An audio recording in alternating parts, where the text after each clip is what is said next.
Sir, macro economic का scope micro economic की तरह ही है क्या? नहीं, माइक्रो इकोनॉमिक का जो स्कोप है ना वो एक्चुअली देखा जाएगा तो थोड़ा लार्ज, माइक्रो इकोनॉमिक से थोड़ा लार्ज है, क्योंकि मैक्रो का मतलब ही होता है स्टडी ऑफ एग्रीगेट। ठीक है, अभी जो मैक्रो इकोनॉमिक का जो स्कोप है उसमें टोटल 4 थ्योरी कवर होती है। जैसे हमने देखा कि माइक्रो इकोनॉमिक्स के वीडियो में वहां पे 3 थ्योरीज कवर हो रही थी, मैक्रो इकोनॉमिक के स्कोप के अंडर 4 थ्योरी कवर हो रही है। पहली थ्योरी है theory of income and employment, second जो थ्योरी है theory of general price level and inflation, जो थर्ड थ्योरी है थ्योरी ऑफ जिसको हम लोग बोलेंगे इकोनॉमिक ग्रोथ एंड डेवलपमेंट, और जो फोर्थ थ्योरी है वो है macro economic theory of distribution. तो इस तरीके से 4 थ्योरी मैक्रो इकोनॉमिक का स्कोप कवर करता है, जिसमें अभी फर्स्ट थ्योरी हम लोग जो कवर करेंगे जो है theory of income and employment. ठीक है, अभी इनकम एंड एम्प्लॉयमेंट ये दोनों जो वर्ड है ना ये एक दूसरे के साथ जुड़े हुए हैं। मतलब अगर एम्प्लॉयमेंट रहेगी तो ही तो इनकम आएगी ना, लेकिन जो एम्प्लॉयमेंट या फिर इनकम का जो मेन ग्राउंड है जिसकी वजह से एम्प्लॉयमेंट या इनकम रेडी हो सकती है वो होती है एग्रीगेट डिमांड। एग्रीगेट डिमांड मतलब क्या कि टोटल कंज्यूमर इंडिया की अगर बात करेंगे तो इंडिया के टोटल कंज्यूमर कौन से गुड्स एंड सर्विसेज का डिमांड कर रहे हैं, इसको हम लोग बोलेंगे एग्रीगेट डिमांड। अच्छा, कंज्यूमर डिमांड तो कर रहा है, लेकिन सबसे इंपॉर्टेंट जो रोल है वो सेकंड रोल जो है वो किसका है, एग्रीगेट सप्लाई का। यानी टोटल इंडिया के कितने प्रोड्यूसर, इंडिया के टोटल कितने मैन्युफैक्चरर जो गुड्स एंड सर्विसेज की डिमांड इंडिया के कंज्यूमर कर रहे हैं वो गुड्स एंड सर्विसेज जो प्रोड्यूस करके सप्लाई कर पा रहे हैं क्या प्रोड्यूसर इंडिया के। जब एग्रीगेट डिमांड और एग्रीगेट सप्लाई दोनों इक्वल रहेगा तभी जाके क्या हो सकता है, इंडिया के अंदर लोगों को जॉब मिलेगा और इंडिया के अंदर टोटल इनकम लोगों की बढ़ सकती है। तो डायरेक्टली एम्प्लॉयमेंट का कनेक्शन एग्रीगेट डिमांड के ऊपर होता है, राइट। तो एग्रीगेट डिमांड के अंदर देखा जा रहा है तो हम लोग की वहां पे कंज्यूमर वही डिमांड कर रहा है जो उनको मतलब compulsory food shelter cloth education के जितने भी रिलेटेड प्रोडक्ट है उस प्रोडक्ट की डिमांड करेगा। तो ये जो डिमांड कर रहा है कंज्यूमर उसका प्रोडक्शन अगर हमारे मैन्युफैक्चर करके दे रहे तो लोगों को जॉब मिलेगा, लोगों को इनकम आएगी। और ये जो इनकम और एम्प्लॉयमेंट की जो थ्योरी है ना ये फर्स्ट टाइम इसने डिस्कस की थी लॉर्ड केन्स ने 1930 के अंदर। अमेरिका क्या हो चुका था, कंगाल हो चुका था, द ग्रेट डिप्रेशन ईयर बोला जाता है उसको। तो उसके बाद 1936 में लॉर्ड केन्स ने एक बुक लिखा था theory of income and employment, जिसमें ये थ्योरी उन्होंने डिस्कस किया था। जैसे वहां पे उन्होंने बताया कि कोई भी इकोनॉमी हो उस इकोनॉमी के अंदर जो भी एम्प्लॉयमेंट है वो एग्रीगेट डिमांड के ऊपर या एग्रीगेट सप्लाई के ऊपर डिपेंड होती है। एम्प्लॉयमेंट बढ़ती है, एम्प्लॉयमेंट से लोगों को इनकम आती है। जैसे फॉर एग्जाम्पल के लिए मैं बताता हूँ कि समझ लो कोई एक गाँव है, एक विलेज है, उस विलेज के अंदर या फिर एक टाउन है, एक टाउन के अंदर एक फैक्ट्री है जो क्या करती है, फर्नीचर को मैन्युफैक्चरिंग करती है। ठीक है, अब मैन्युफैक्चरिंग वो कब करेगी, जब उसको ज्यादा से ज्यादा कंज्यूमर उसके पास आएंगे, उसको ऑर्डर देंगे और ऑर्डर के हिसाब से वो फैक्ट्री वाले क्या करेंगे, कंज्यूमर की डिमांड के हिसाब से वो फर्नीचर बना के देंगे। ठीक है, अब जितने ज्यादा कंज्यूमर आते जा रहे उस फैक्ट्री को ऑर्डर मिलते जा रहे उतने ऑर्डर वो जो फैक्ट्री है वो क्या करेगी, फर्नीचर के प्रोड्यूस करेगी और कंज्यूमर को सप्लाई करेगी। लेकिन अगर जितने ज्यादा ऑर्डर आएंगे उतने ज्यादा लेबर भी तो लगेंगे। तो देखो, कंज्यूमर ने डिमांड की वजह से प्रोड्यूसर रेडी है उस प्रोडक्ट को बनाने के लिए, लेकिन प्रोड्यूसर को पता चल रहा है कि मैं क्विकली अगर मुझे वो प्रोडक्ट बना के देना है तो मुझे लेबर रखने पड़ेंगे, मुझे एम्प्लॉय रखने पड़ेंगे। तो वहां पे देखो एक टाउन के अंदर एम्प्लॉयमेंट जनरेट होना शुरू हो गया। तो अब कंज्यूमर फिर से डिमांड करेगा, प्रोड्यूसर क्या करेगा, उस डिमांड के हिसाब से फर्नीचर बना के देगा उस टाउन के अंदर। और जितनी ज्यादा कंज्यूमर की डिमांड बढ़ेगी उतनी ज्यादा चांसेस है कि जो प्रोड्यूसर है, जो मैन्युफैक्चरर है उस टाउन के अंदर फर्नीचर का, वो ज्यादा लोगों को क्या करेगा, एम्प्लॉयमेंट देगा और उसी एम्प्लॉयमेंट से उनको क्या आएगी, इनकम आएगी। अब जैसे उनको इनकम आई, जो भी उस फैक्ट्री के अंदर काम करने वाले लेबर या एम्प्लॉयज है उनको इनकम आई, उस इनकम को वो क्या करेंगे, उसी लोकल रीजन में, उसी लोकल लेवल पे क्या करेंगे, स्पेंड करना शुरू कर देंगे। ग्रोसरी खरीदेंगे, क्लोथ खरीदेंगे या कोई भी इंपॉर्टेंट चीजें जो उस कंज्यूमर को रिक्वायर्ड है वो खरीदना शुरू कर देंगे। तो आजू बाजू और बिजनेसेस शुरू हो जाएंगे, ग्रोसरी वाले या फिर गोल्ड वाले या फिर जो भी नेसेसिटी प्रोडक्ट है वो सब बिजनेसेस शुरू हो जाएगी, उनको इनकम आएगी। तो देखो कि जिस तरीके से कंज्यूमर डिमांड कर रहा है, प्रोड्यूसर प्रोड्यूस कर रहा है, प्रोड्यूसर को ज्यादा डिमांड आई, मतलब एग्रीगेट डिमांड ज्यादा है तो वो सप्लाई भी ज्यादा करेगा, लेकिन सप्लाई करने के लिए वो लेबर रखेगा, लेबर क्या करेगा, काम करेगा, उसको इनकम आएगी और वो इनकम वो अगेन लोकल लेवल पे स्पेंड करता रहेगा।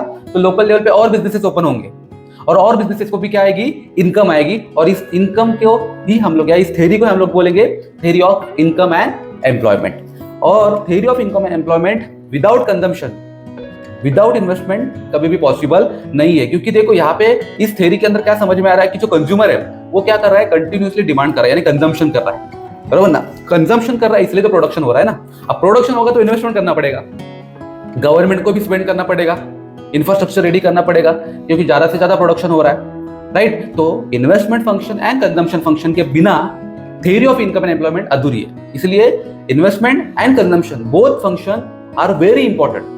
कौन से थ्योरी में? इनकम के एंड एम्प्लॉयमेंट के। तो ये जो हम लोग ने देखा ये थी theory of income and employment. अब जो सेकंड थ्योरी है वो है general price level and inflation. मतलब यहाँ पे दो चीजें हैं, एक है जनरल प्राइस लेवल और सेकंड है इन्फ्लेशन। अब दोनों चीजें अलग है लेकिन दोनों चीजों का एक दूसरे के साथ संबंध है।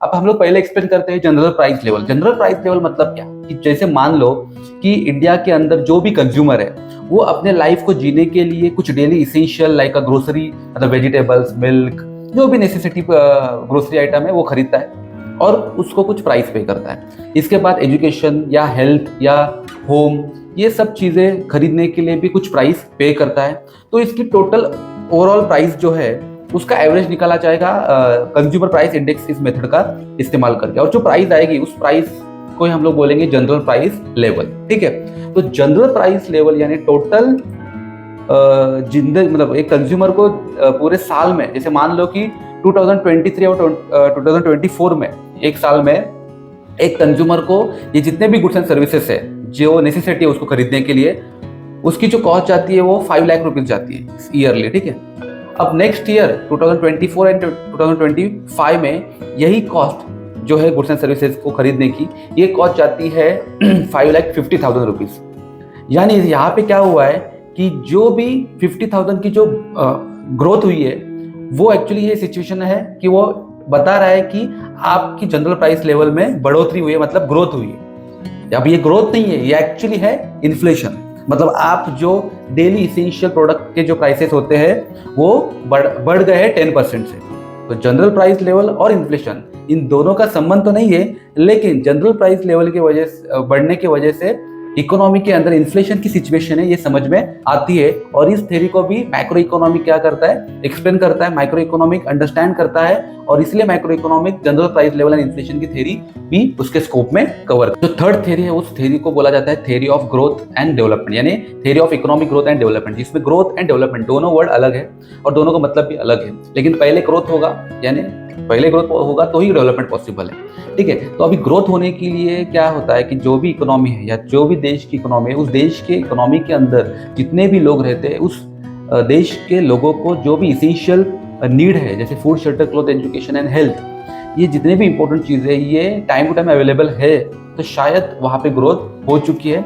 और there are so many factors जिसकी वजह से इकोनॉमिक ग्रोथ होती है, but there are some other factor also जिसकी वजह से इकोनॉमिक ग्रोथ पॉसिबल होता नहीं है। और इकोनॉमिक ग्रोथ नहीं होता है तो फिर अंडर यानी एम्प्लॉयमेंट का प्रॉब्लम आ जाता है या फिर पॉवर्टी जैसी सिचुएशन आ जाती है। तो कॉजेस क्या है जिसकी वजह से एम्प्लॉयमेंट नहीं मिल रही है लोगों को, क्या रीज़न है जिसकी वजह से लोग गरीब बन रहे हैं, तो ये भी ग्रोथ के अंदर आने वाली थ्योरी है जहाँ जिसको मैक्रो इकोनॉमिक कवर कर लेता है। और अभी अब डेवलपमेंट की बात करेंगे तो डेवलपमेंट के थ्योरी को भी मैक्रो इकोनॉमिक कवर करता है। डेवलपमेंट के लिए सबसे इंपॉर्टेंट जो चीज़ है वो स्किल लेबर, गुड इंफ्रास्ट्रक्चर। तो ये बहुत सारी और नई नई टेक्नोलॉजीज आ रही है उस इकोनॉमी के अंदर, तभी जाके क्या होता है इकोनॉमी के अंदर डेवलपमेंट होना शुरू हो जाता है। तो क्या कारण है जिसके वजह से डेवलपमेंट नहीं हो रहा है और क्या कॉजेस है जिसकी वजह से डेवलपमेंट नहीं हो रहा है, या फिर डेवलपमेंट होने के लिए कौन कौन से इंपॉर्टेंट फैक्टर्स है, इसकी स्टडी भी मैक्रो इकोनॉमिक कवर कर लेता है। और इस थ्योरी को भी बोला जाता है theory of economic growth and development, और ये भी स्कोप मैक्रो इकोनॉमिक का है। अभी जो फोर्थ थ्योरी है उस थ्योरी को बोला जाता है थ्योरी ऑफ डिस्ट्रीब्यूशन। ठीक है, डिस्ट्रीब्यूशन किसका, तो इनकम का, यानी टोटल इनकम का डिस्ट्रीब्यूशन। अब ये डिस्ट्रीब्यूशन जो होता है इनकम का, ये कौन से बेसिस पे होता है, ये होता है फैक्टर ऑफ प्रोडक्शन के बेसिस पे। फैक्टर ऑफ प्रोडक्शन कौन कौन से होते हैं, land, labour, capital and entrepreneur. ठीक है, अब जो लैंड ओनर है उसको इनकम मिलेगी, उनको इनकम डिस्ट्रीब्यूट होगी कौन से फॉर्म में, लीज या फिर रेंट के फॉर्म में। अब प्रोडक्ट बनाने के लिए ये जो लैंड, लेबर, कैपिटल, एंटरप्रेन्योर लग रहे हैं, जिसमें लैंड ओनर को क्या मिल रहा है, लीज या फिर रेंट मिल रहा है, इनकम मिल रही है। अब दूसरा जो थ्योरी ऑफ इनकम में अगर हम लोग देखेंगे तो जो इनकम डिस्ट्रीब्यूट हो रही है वो लेबर को हो रही है। अब लेबर को क्या मिल रहा है, वेजेस। जो कैपिटल लेके आया है एंटरप्रेन्योर या फिर बिजनेसमैन, वो किसी इन्वेस्टर से या फिर किसी फाइनेंशियल इंस्टीट्यूशन से लेके आया है, तो वो इन्वेस्टर या फाइनेंशियल इंस्टीट्यूशन फ्री में तो कैपिटल देगा नहीं, उसके ऊपर क्या चार्ज करेगा? इंटरेस्ट। तो इनकम का जो नेशनल इनकम का पार्ट है वो देखो क्या हो गया, किस तरीके से डिवाइड हो गया डिस्ट्रीब्यूशन के फॉर्म में, कि जिसकी जमीन थी, जिसकी लैंड थी, उसको लीज और रेंट मिला इनकम के फॉर्म में, यानी इनकम डिस्ट्रीब्यूट हो गई टोटल इनकम में से। जिसने जो लेबर थे, जो एम्प्लॉयज थे, उनको वेजेस या सैलरी मिली, यानी वहां पे भी इनकम का डिस्ट्रीब्यूशन हुआ। और जो कैपिटल देने वाला इन्वेस्टर या फिर फाइनेंशियल इंस्टीट्यूशन है, उनको इंटरेस्ट मिला। और इतना सारा अरेंजमेंट करने के बाद एक एंटरप्रेन्योर क्या करता है? प्रोडक्ट बनाता है, प्रोडक्ट को बेचता है। उसके पीछे पर्पस क्या है? प्रॉफिट कमाना। तो प्रॉफिट भी किसको मिलता है? बिजनेस पर्सन या एंटरप्रेन्योर को मिलता है। तो टोटल इनकम में से फैक्टर ऑफ प्रोडक्शन यानी लैंड, लेबर, कैपिटल को जो इनकम डिस्ट्रीब्यूट की जा रही है, रेंट, इंटरेस्ट, वेजेस या फिर प्रॉफिट के फॉर्म में, उस इनकम के थ्योरी को ही बोला जाता है थ्योरी ऑफ डिस्ट्रीब्यूशन। और ये थ्योरी जो है वो मैक्रो इकोनॉमी क्या करता है? कवर कर लेता है। और ये जो 4 थ्योरी हम लोगों ने पढ़ी है, ये थ्योरी ही क्या है? मैक्रो इकोनॉमिक का स्कोप है। ये स्कोप एक्चुअली देखा जाएगा तो 4 पॉइंट में नहीं कवर होगा। मैक्रो इकोनॉमिक का स्कोप इससे भी बड़ा है, जो मोस्टली जो total income, total wealth, inflation, deflation, यानी इतने सारे ऐसे इकोनॉमिक फैक्टर्स है जिनको मैक्रो इकोनॉमिक कवर करता है। लेकिन फिलहाल ये 4 थ्योरी ही है जो मैक्रो इकोनॉमिक के स्कोप को कवर कर लेती है।